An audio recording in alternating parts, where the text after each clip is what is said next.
वयाच्या 14व्या वर्षी शाहीर कोल्हापूरहून आला। कोल्हापुराहून येऊन त्याने जिजाबाईंना लाल महाराज सांगितले, आई साहेब मला शिवबांबद्दल काही बोलायचंय। म्हणले बोला। महाराज पुढे बसलेले होते। शाहिराने मुजरा केला, नमन श्री जगदंबे, नमन श्री जगदंबे करुण प्रारंभ डपावर थापतून तुझाले, ओ डपावर थापतून तुझाले, डपावर थापतून तुझाला। शाहीर हा महाराष्ट्राचा प्राण, शाहीर हा महाराष्ट्राचा प्राण, शाहीर हा महाराष्ट्राचा प्राण, शाहीर हा महाराष्ट्राचा प्राण। शिवशंभूचे नाथ गुणगान, शिवशंभूचे नाथ गुणगान, शिवशंभूचे गुणगान। आदि नमन साधू संताला, आदि नमन साधू संताला, देवा धर्माला शिवाजी राजा यात पाहिलेला पुढचा मातेच्या चरणाला, जिजामातेच्या चरणाला, जिजामातेच्या चरणाला, जिजामातेच्या चरणाला। शाहिरी साथ चढविला, शाहिरी साथ चढविला, पूर्ण चढून शाहीर झाला। शाहीर गातो शिवचरित्राला,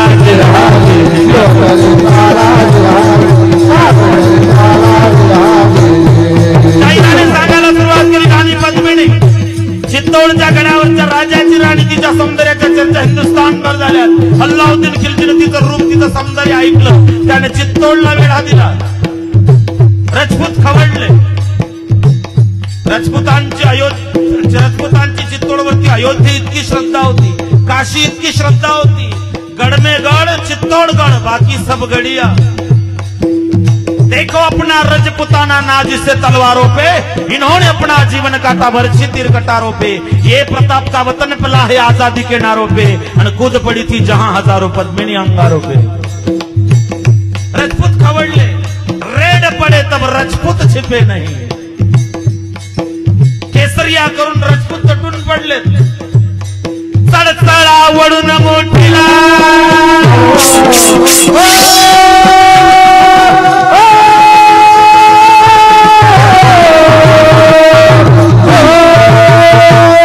सडसडा वडून मोठीला, राजपूत निघाला, राजपूत निघाला, राजपूत निघाला, वेडा फोडाया चित्तोडाला, वेडा फोडाया चित्तोडाला, राखण्या आपल्या स्वाभिमाना, आपला रक्तपात झाला।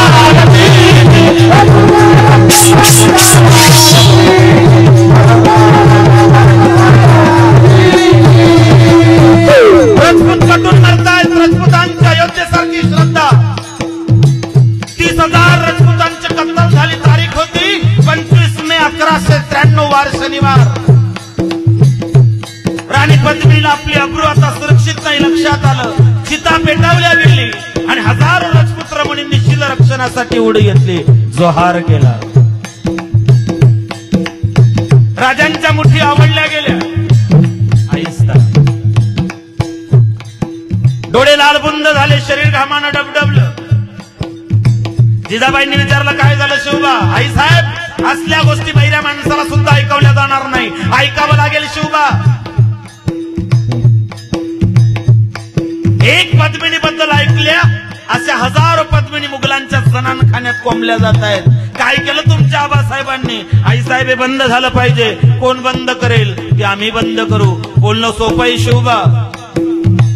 आई देवा धर्माचं, बहुजनांचं, कष्टकऱ्यांचं आणि माझ्या स्त्रियांना, माझ्या आया बहिणींना स्वाभिमानाने जगता यावं असं देवा धर्मांचं हे राज्य व्हावे ही स्त्रींची इच्छा आहे। वय वर्ष 14, उभ्या आयुष्याचं रणांगण केलं या माणसाने आणि 6 जून 1674 या दिवशी 32 मन सोन्याचं सिंहासन रायगडावरती निर्माण झालं। माझ्या तरुण भावांना हात जोडून विनंती आहे, तुमचा आदर्श छत्रपती शिवराय असावे।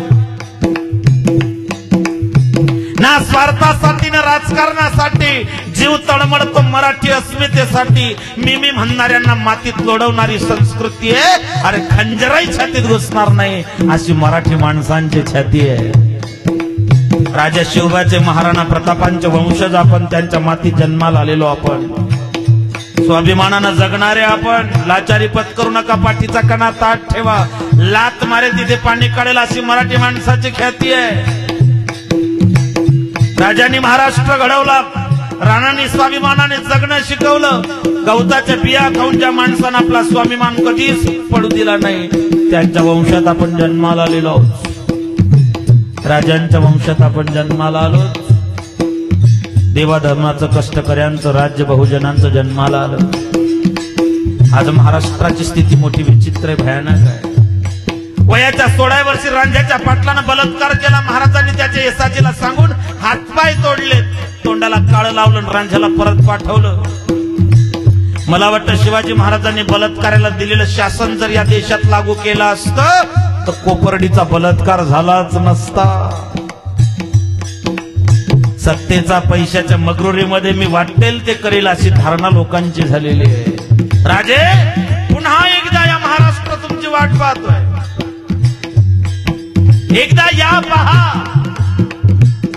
तुमचा तानाजी येसाजी बाळाजी चिमणाजी आज महाराष्ट्रात कोणी उरले नाही, पण तुम्ही या एकदा महाराष्ट्र पहा. देश आमुचा शिवरायाचा, देश